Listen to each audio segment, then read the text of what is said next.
White Owl. Once there was a little white owl who lived by himself in the snow. He didn't have a mommy, he didn't have a daddy. He didn't even have a name.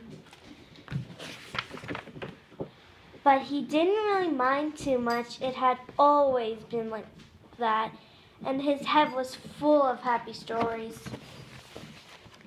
Sometimes he was a brave white knight, and sometimes he was a snowflake. But sometimes he was a rocket blasting off to the moon. But every night at bedtime, he sat on his favorite branch, nibbling toast, spread with strawberry jam, and counting the stars by himself. Then one day he looked at the big blue sky that stretched on and on forever. "I wonder what's out there," said the little white owl.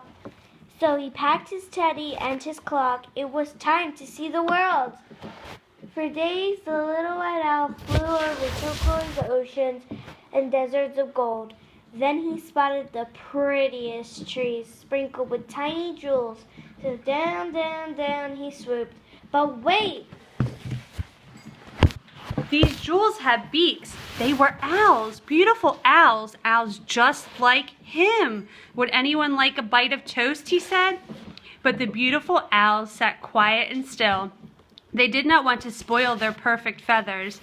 "How very plain you are," groaned the green. "No colors at all," sniffed the dotty red. "You don't belong with us. Go away."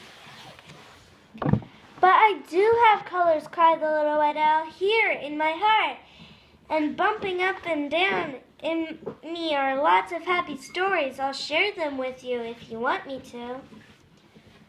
The owl sat and thought then. Said the blue. "A story might help pass the time." "Fine, but just one," said the flowery pink with a yawn. So the little white owl swung on a branch with his little teddy, and he munched on his toast and shared a happy story. "Ah," breathed the blue owl dreamily when the little white owl had finished. The other owls had glared at her. "Oops, sorry," she blushed. "Can we have just one more?" So the little white owl closed his eyes, and magical stories came pouring from his heart. Colorful tales of castles and knights and dragons with fiery breath, and blasting through the moonbeams and counting bright stars and tumbling down like a snowflake. Slowly and rather to the surprise, the owls began to smile. "Ah," they breathed, then suddenly, "More!" everyone cried. At last, when all his toast was gone, the little white owl checked his clock. "Gosh, I need to go," he gasped. "Back to my sparkly home. I need to feel the snow and count the stars." But then a blue tail fluttered, and a tail of dotty red began to twitch. "Take us too," cried the pretty owl, sweeping into the sky. "We want to feel your fluffy snow and count your sparkling stars and play and laugh and tumble just like you."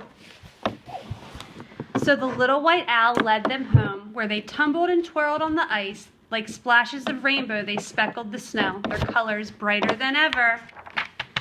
Later, they huddled together and sipped warm cocoa. "Tomorrow, when we fly home," said the blue, "the white clouds will remind us of you. Promise you'll visit very soon?"